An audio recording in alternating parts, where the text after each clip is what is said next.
लोहा शहरातील जायकवाडी वसाहतीमध्ये मागील 32 वर्षांपासून फडकणारा पंचशील ध्वज आणि प्रस्तावित विश्वशांती बौद्ध विहारचा नामफलक काही अज्ञात समाजकंटकांनी रातोरात हटवला आहे। या घटनेमुळे बौद्ध बांधवांमध्ये तीव्र संतापाची लाट उसळली आहे। या गंभीर प्रकारानंतर वंचित बहुजन आघाडीच्या संपर्क कार्यालयात तातडीची बैठक पार पडली। या बैठकीत वंचितचे जिल्हाध्यक्ष शंकरराव महाजन यांनी प्रशासनाला 5 दिवसांचा अल्टिमेटम दिला आहे। येत्या 5 दिवसांत पंचशील ध्वज सन्मानाने पुनर्स्थापित करून दोषींवर अॅट्रॉसिटी कायद्यांतर्गत गुन्हा दाखल करावा, अन्यथा संपूर्ण जिल्ह्यात तीव्र आंदोलन छेडण्यात येईल असा इशारा महाजन यांनी दिला। या बैठकीला उत्तर जिल्हाध्यक्ष प्राध्यापक राज अटकोरे, जिल्हा महासचिव रवी पंडित, प्रशांत गोडबोले, माजी नगरसेवक पंचशील कांबळे यांच्यासह मोठ्या संख्येने कार्यकर्ते व बौद्ध बांधव उपस्थित होते। या संवेदनशील घटनेनंतर आता प्रशासन काय कारवाई करणार याकडे सर्वांचे लक्ष लागले आहे। लोहा प्रतिनिधी कमलाकर जमदडे, लोकसेवा लाईव्ह न्यूज।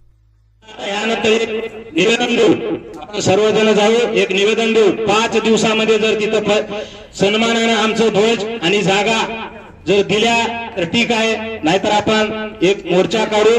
मोर्चाच्या अगोदर ध्वजारोहण होईल, त्यानंतर आपण तहसीलदाराला निवेदन देऊ। आम्ही कायदा हातात घ्यायला तयार नाही, पण जर प्रशासनानं सहकार्य न केल्यास आम्हाला कायदा हातात घ्यावा लागते। आम्ही काय नामर्द नाही, आम्ही बाळासाहेबांचे सैनिक आहोत, कोणाला भिनारी नाही। त्यामुळे इथं पोलीस प्रशासन आहे, आम्हाला तुम्हाला विनंती करायचं आहे। आम्ही एसपी साहेबांना हे सांगितलं की बाबा आम्हाला ते जागा परत द्यावा लागते, त्या संदर्भामध्ये बैठक घेऊ असं साहेबांना सांगितले। त्यामुळे आम्ही आजही शांततेत आहोत। आम्ही आज एक डेलिगेशन म्हणून तहसीलदारांना निवेदन देऊ। यानंतर 1-2 दिवसाला पुन्हा तहसील भाऊ या ठिकाणी आपण समोरून एक बैठक लावा, एखाद्या ठिकाण आपण बुधवारला बैठक लावू।